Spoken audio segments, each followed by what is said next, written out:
हाँ बच्चों, मैं मोतीलाल हरवार, शिक्षक नेहरू नकाज प्रणाली। अब आज मैं आपके बीच दूसरा वीडियो लेकर के उपस्थित हूँ। भौतिक विज्ञान में पिछले आपको प्रकाश के परावर्तन, उसकी परिभाषाएं और परावर्तन के नियम आदि बताए थे। अब इसके बाद आपका आता है गोलीय दर्पण। गोलीय दर्पण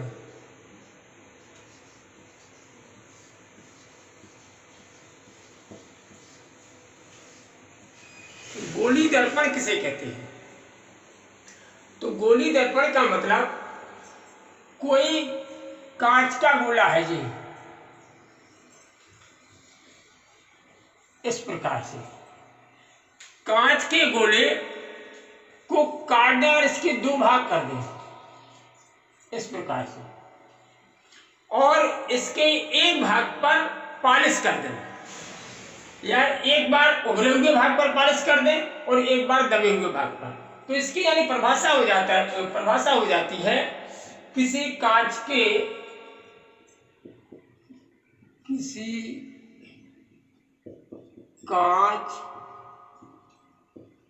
के खोखले गोले का कटा हुआ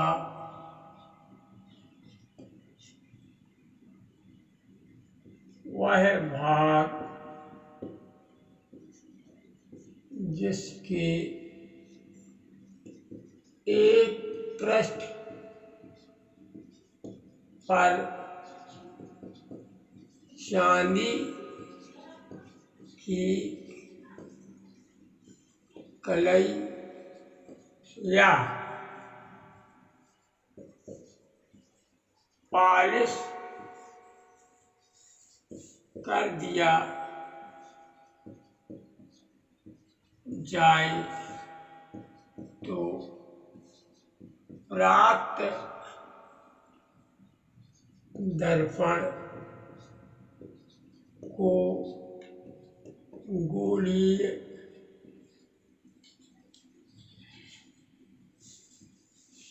दर्पण कहते हैं।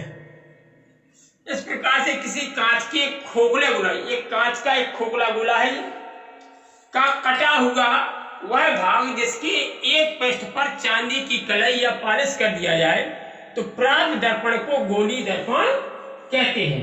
अर्थात ऐसा दर्पण जिसका परावर्तक तल गोलीय होता है, अर्थात ऐसा दर्पण जिसका परावर्तक तल या सतह गोलीय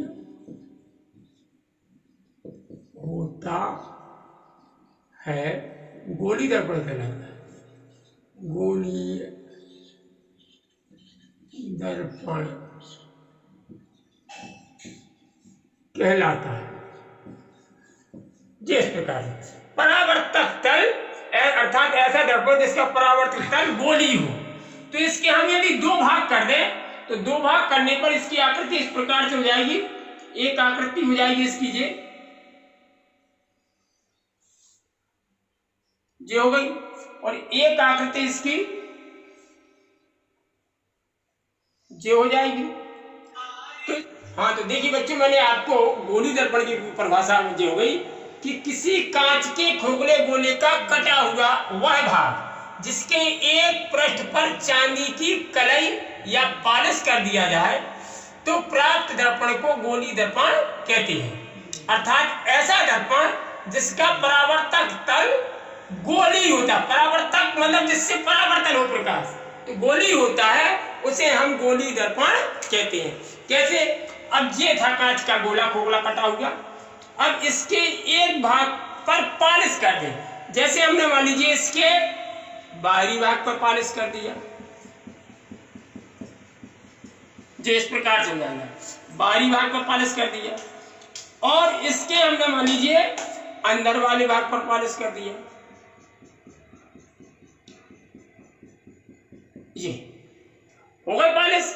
तो ये आपके गोली दर्पण कहलाने लगे। इसके दो भाग कर दिए, इसके बाहरी भाग यानी उभरे हुए भाग पर और इसके धसे हुए भाग पर पॉलिश हो गया। तो इस प्रकार से दर्पण को हम गोली दर्पण कहते हैं। अब आप कहते हैं गोली दर्पण के प्रकार। गोली दर्पण कितने प्रकार के होते हैं? गोली दर्पण के प्रकार,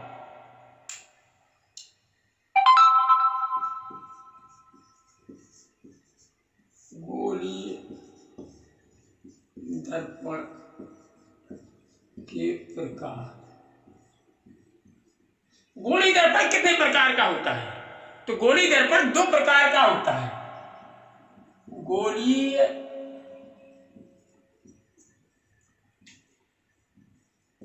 दर्पण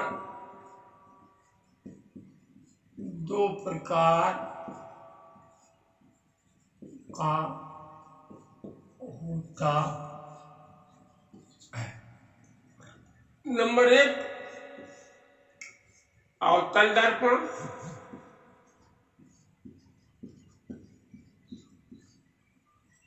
और नंबर दो उत्तल दर्पण।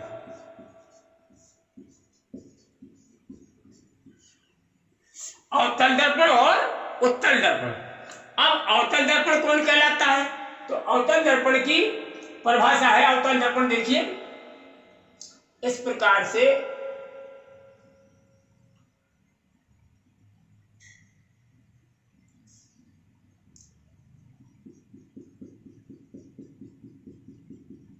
ये आपका अवतल दर्पण है। अवतल दर्पण यानी वह दर्पण जिसके धसे हुए भाग से प्रकाश का परावर्तन होता है तथा उभरे भाग पर पॉलिश होता है, उसे हम अवतल दर्पण कहते हैं। जिसके धसे हुए भाग से प्रकाश का परावर्तन होता है, यानी वह गोली दर्पण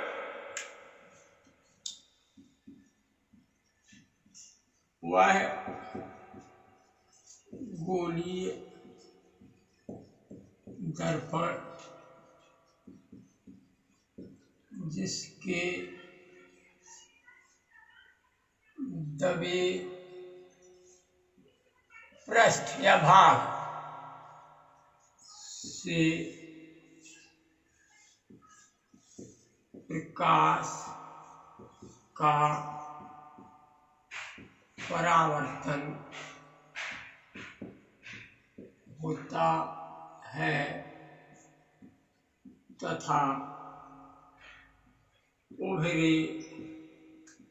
उभरे भाग पर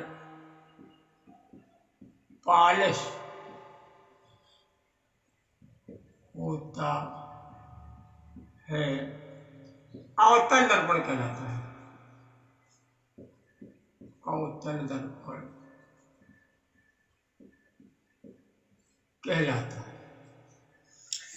वह गोली दर्पण जिसके दबे पृष्ठ से, दबा हुआ भाग जो है, जो दबा हुआ भाग है अंदर का, से प्रकाश का परावर्तन होता है तथा उभरे भाग पर पॉलिश, जो उभारदार ऊपर को है यहाँ पॉलिश है, उभरे भाग पर पॉलिश होता है, उसे हम अवतल दर्पण कहते हैं। किस प्रकार से? ये प्रकाश किरण आई और ये दबी हुआ जे इसका परावर्तन हो गया, परावर्तित होकर के चली गई। ये आपतित किरण है, ये परावर्तित होकर चली गई। देखिए इसके अंतर्गत जो नियम परावर्तन के नियम थे, समझा वही नियम इसमें गोली दर्पण में नियम वही है। ये आपतित किरण है, ये आपकी परावर्तित किरण। तो इस प्रकार से आपका ये अवतल दर्पण हो गया। अब इसके बाद आपका आता है उत्तल दर्पण। उत्तल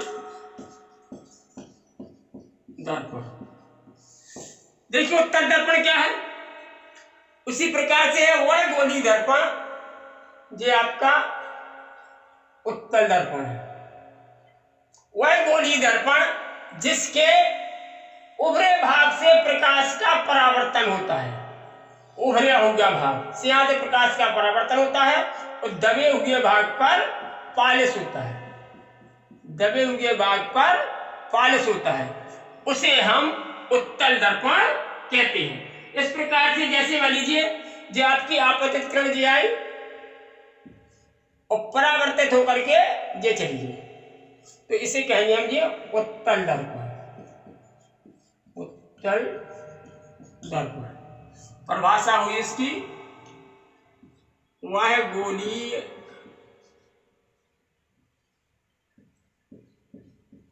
दर्पण जिसके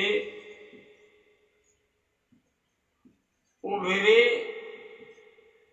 भाग से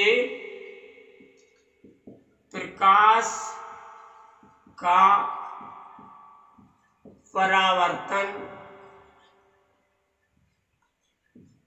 होता है तथा दबे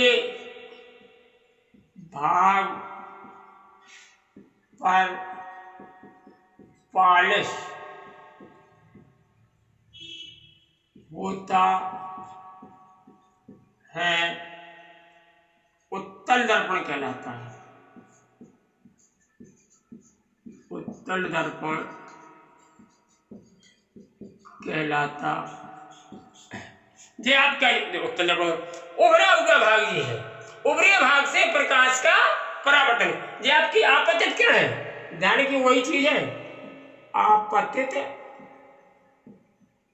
किरण, और ये आपकी परावर्तित किरण, परावर्तित किरण। ऐसी इसमें जो आपतित किरण है, आपकी परावर्तित किरण। तो इस प्रकार से आपके ये दोनों दर्पण हो गए, अवतल दर्पण और उत्तल दर्पण।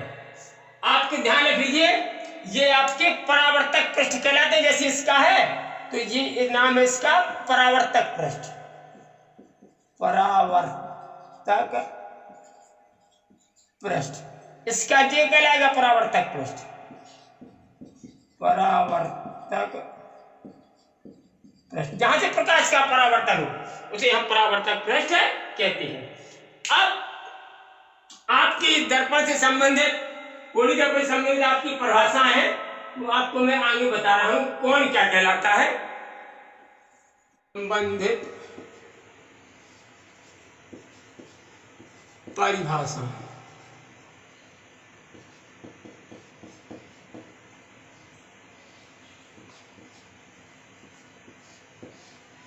अब गोली दर्पण से संबंधित परिभाषा है, यानी आपने दो दर्पण हो गए आपके, और दो प्रकार के अवतल दर्पण और उत्तल दर्पण। अब इनमें इनके भाग हैं, कौन क्या कहलाता है। इस प्रकार से है आपका ये आपका अवतल दर्पण है,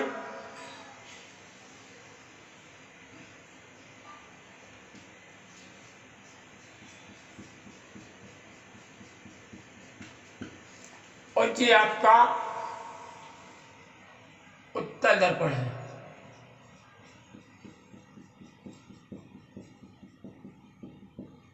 ये आपका है अवतल दर्पण, और ये आपका उत्तल दर्पण। अब देखिए आपको इसमें पहले आता है इसका ध्रुव। ध्रुव कौन कहलाता है, तो गोली दर्पण का मध्य बिंदु, जे आपका गोली दर्पण, यानी गोली दर्पण आपका अवतल दर्पण हो गया, उत्तल दर्पण, गोली दर्पण के मध्य बिंदु, गोली दर्पण के परावर्तक पृष्ठ के मध्य बिंदु। अब ये पूरा परावर्तक पृष्ठ, इसका मध्य बिंदु, मध्य बिंदु मान लीजिए P है, ऐसे इसका मध्य बिंदु इधर है तो ये कहलाएगा P। परावर्तक गोली दर्पण के परावर्तक पृष्ठ का मध्य बिंदु ध्रुव कहलाता है। क्या कहलाता है, इसे क्या कहते हैं, ध्रुव। ये भी आपका क्या है, ध्रुव।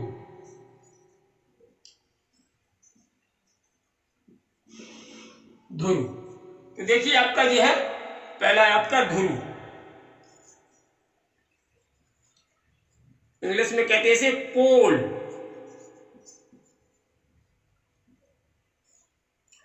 यानी अब आपके परावर्तक पृष्ठ का वह मध्य बिंदु गोली दर्पण के परावर्तक पृष्ठ का गोली दर्पण के परावर्तक पृष्ठ का मध्य बिंदु ध्रुव कहलाता है।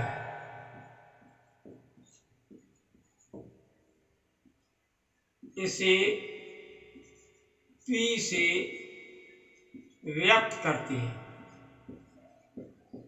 P से व्यक्त करते हैं। इस प्रकार से आपका परावर्तक पृष्ठ ये है, ये परावर्तक पृष्ठ ये था, इसका मध्य बिंदु ध्रुव कहलाता है। अब ध्रुव के बाद आपका अगला आता है वक्रता केंद्र। वक्रता केंद्र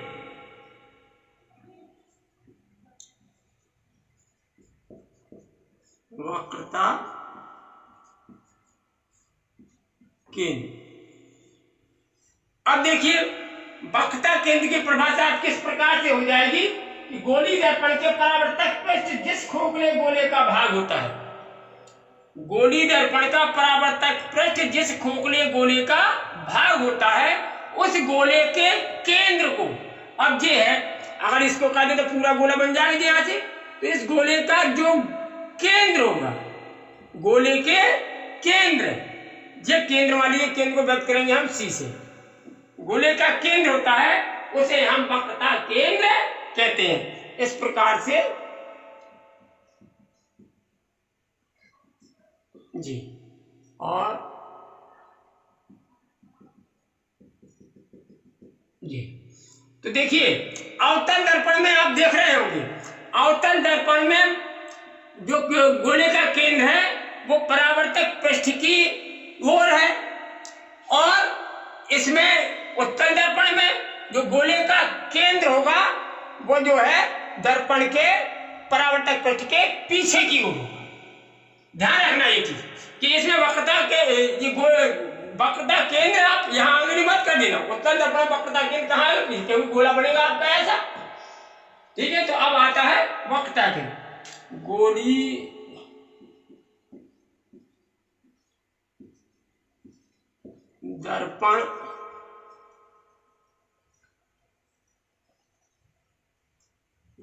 दर्पण जिस खोखले गोले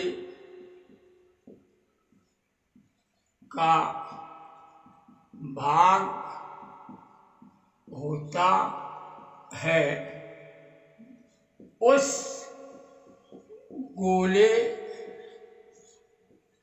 के केंद्र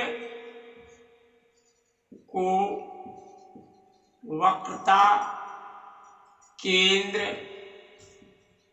C कहते हैं। तो अब आपकी आती है वक्रता त्रिज्या। वक्रता त्रिज्या तो देखिए इसी प्रकार से गोली दर्पण जिस खोखले गोले का भाग होता है उस गोले के केंद्र को वक्रता केंद्र कहते हैं। अब इसी प्रकार इसमें है कि गोली दर्पण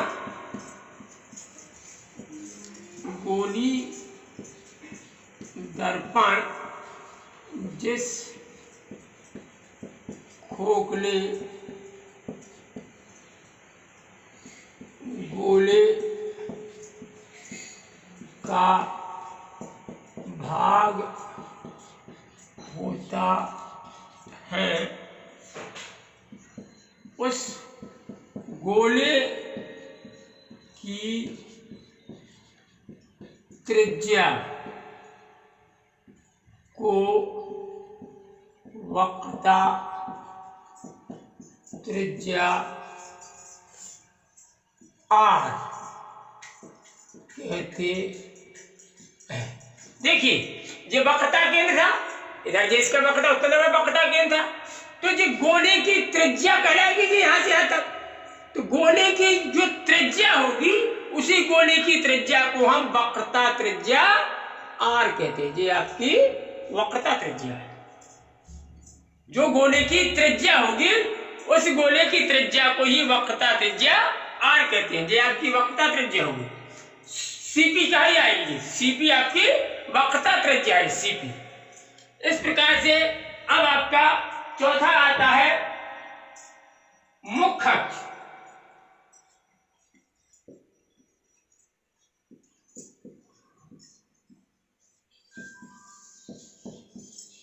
मुख्य अक्ष।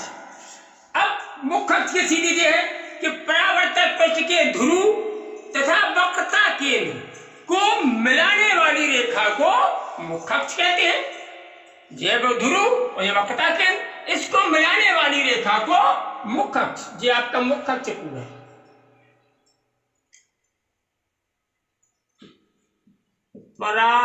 परावर्तक पृष्ठ के ध्रुव P तथा वक्रता केंद्र को मिलाने वाली रेखा, मिलाने वाली कह सकते हैं आप, सीधी रेखा कह सकते हैं, मिलाने वाली सीधी रेखा, सीधी रेखा को मुख्य अक्ष। मुख्य अक्ष के लिए आप पूरी के लिए आप पीसी कह सकते हैं। मुख्य अक्ष के लिए चाहे तो आप पूरा पीसी, यानी ये पूरी पीसी मुख्य अक्ष कहलाएगी। मुख्य अक्ष कहते हैं, ये आपका पूरा मुख्य अक्ष कहलाएगा, मुख्य अक्ष। अब इसके बाद अगला पॉइंट आता है आपका द्वारक, दर्पण का द्वारक।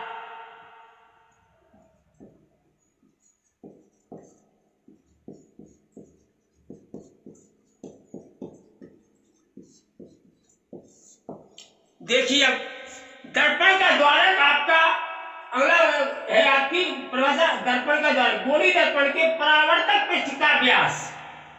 गोली दर्पण ये है, इसके परावर्तक पृष्ठ का व्यास। जी देखिए व्यास क्या हो गया, ये गोली दर्पण है, ये त्रिज्या है तो ये भी त्रिज्या है, ये भी त्रिज्या। अब व्यास त्रिज्या का दुगना होता है तो पूरा ये क्या कहलाएगा, व्यास। इस प्रकार से जी तो गोली दर्पण का व्यास या परावर्तक पृष्ठ का व्यास गोली दर्पण का द्वारक कहलाता है। गोली दर्पण का क्या कहलाता है, द्वारक। इसे नाम चाहो तो आप नाम डाल सकते हैं, मान लीजिए एम, ध्यान है एम, ये आपका एम, ये द्वारक है। इसके बाद आपका आता है पर मुख्य फोकस।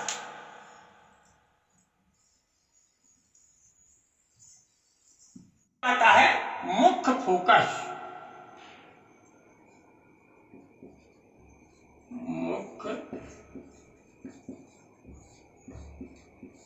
अब देखिए इसमें मुख्य फोकस कौन कहलाता है, तो मुख्य फोकस के लिए अब हम इस प्रकार से कहेंगे उसे गोली दर्पण की मुख्य अक्ष के समांतर।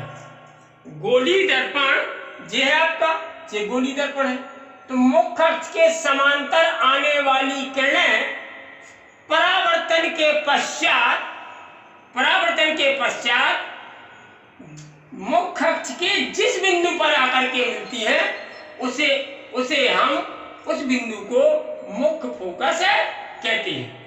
यानी गोलीय दर्पण में जो समांतर आने वाली किरणें प्रकाश के परावर्तन के पश्चात मुख्य अक्ष के जिस बिंदु पर मिलती हैं, अवतल दर्पण में मिलती हैं, लेकिन उत्तल दर्पण में जिस बिंदु से आती हुई प्रतीत होती हैं, उसे हम मुख्य फोकस कहते हैं। देखिए मुख्य अक्ष के समांतर किरणें, मुख्य अक्ष के समांतर किरणें और परावर्तन के पश्चात ये जो है चली जाती है। परावर्तन के पश्चात अक्ष के समांतर आने वाली किरण परावर्तन के पश्चात अक्ष के जिस बिंदु पर मिलती है, देखिए परावर्तन के पश्चात ये मुख्य अक्ष के जिस बिंदु पर मिलती है, इस बिंदु पर मिल रही तो ये आपका फोकस F कहलाएगा। अब मुख्य फोकस है, शुरू मुख्य फोकस है। तो मुख्य फोकस में मैंने बताया कि गोलीय दर्पण में प्रकाश की किरणें, आने वाली प्रकाश की किरणें परावर्तक पृष्ठ से परावर्तन के पश्चात मुख्य अक्ष के जिस बिंदु पर मिलती हैं या मिलती हुई प्रतीत होती हैं, मिलती हुई प्रतीत होती है। मुख्य अक्ष के समांतर किरणें देखो उत्तल दर्पण में, और ये परावर्तन के पश्चात ये इस प्रकार से जाएंगी। जो परावर्तन के पश्चात ये गई, ये हो गया इसका परावर्तन, ये परावर्तन जिस बिंदु से आती हुई प्रतीत होती हैं। जे गई, जे हमारी दूसरी कण जे गई थी आपतित किरण है, और परावर्तन के पश्चात ये चली गई, इसको पीछे की ओर बढ़ाया तो जिस बिंदु से आती हुई प्रतीत होती है, किसमें उत्तल दर्पण में आती हुई प्रतीत हो रही, आभास हो रहा, लेकिन अवतल दर्पण में वास्तव में मिलती है। तो इस प्रकार से जे किरण गई थी, जे मुख्य के समांतर किरण गई वाली जे और परावर्तन के पश्चात जे चली गई, जे चली परावर्तन। तो इस जिस बिंदु पर मिलती है उस बिंदु को हम फोकस या मुख्य फोकस कहते हैं। गोलीय दर्पण में मुख्य अक्ष के समांतर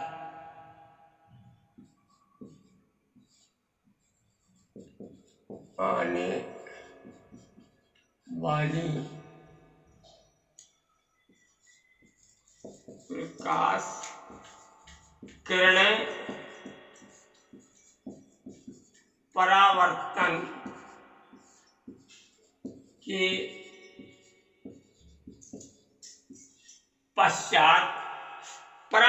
के पश्चात मुख्य अक्ष के जिस बिंदु पर मिलती है, ये किसमें है, अवतल दर्पण में, अवतल दर्पण में मिल रही है, मिलती है या आती हुई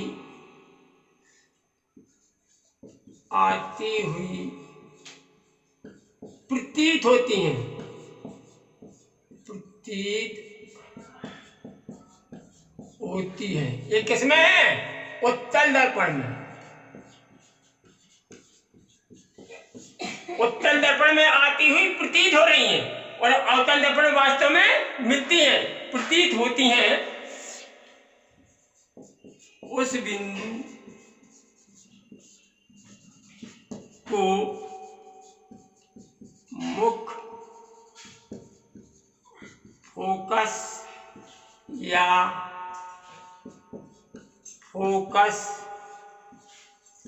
कहते हैं। इसे F से व्यक्त करते हैं। कैसे व्यक्त करते हैं, F से।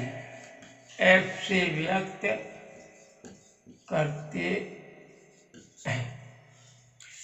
तो इस प्रकार से आपका ये मुख्य फोकस था।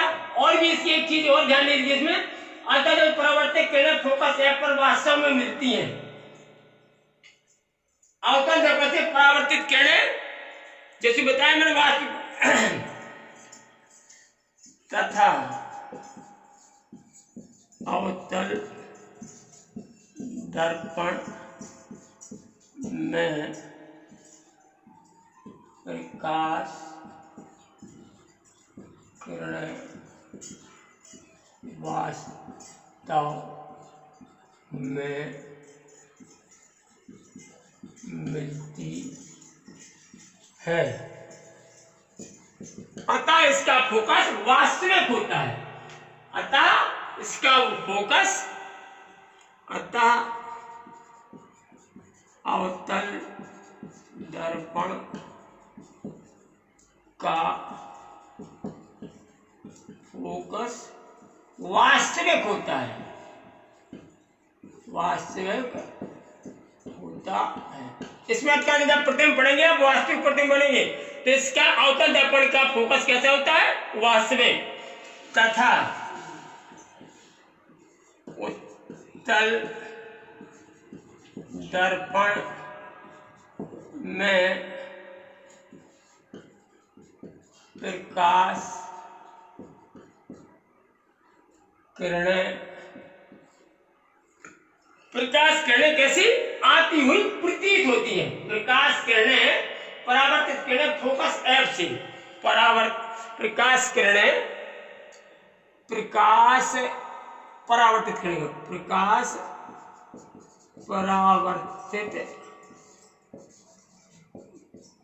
किरणें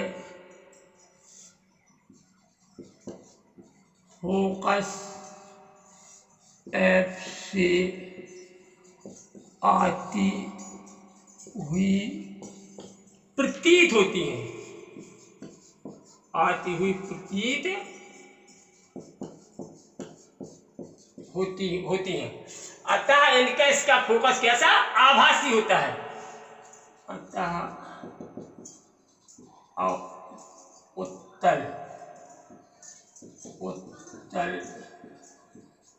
दर्पण का फोकस आभासी होता है,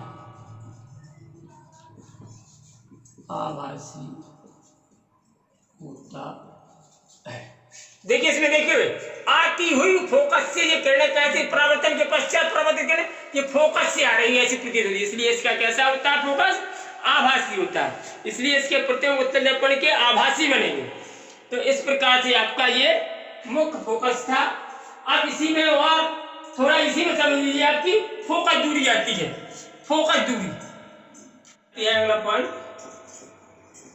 फोकस दूरी। देखिए फोकस दूरी क्या है, दर्पण के ध्रुव तथा फोकस तक की, ध्रुव और फोकस तक के बीच की दूरी को फोकस दूरी कहते हैं। ध्रुव और फोकस तक के गोलीय दर्पण के ध्रुव तथा फोकस के बीच की दूरी गोलीय दर्पण के ध्रुव P तथा फोकस F के बीच की दूरी को फोकस दूरी कहते हैं। इसे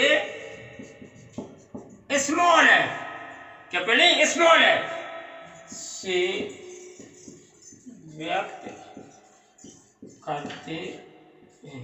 देखिए कैपिटल एफ में आपका फोकस होगा और स्मॉल एफ में फोकस दूरी, यानी दर्पण के ध्रुव और फोकस तक के बीच की दूरी आपकी इतनी दूरी, ये आपकी क्या कहलाएगी, फोकस दूरी।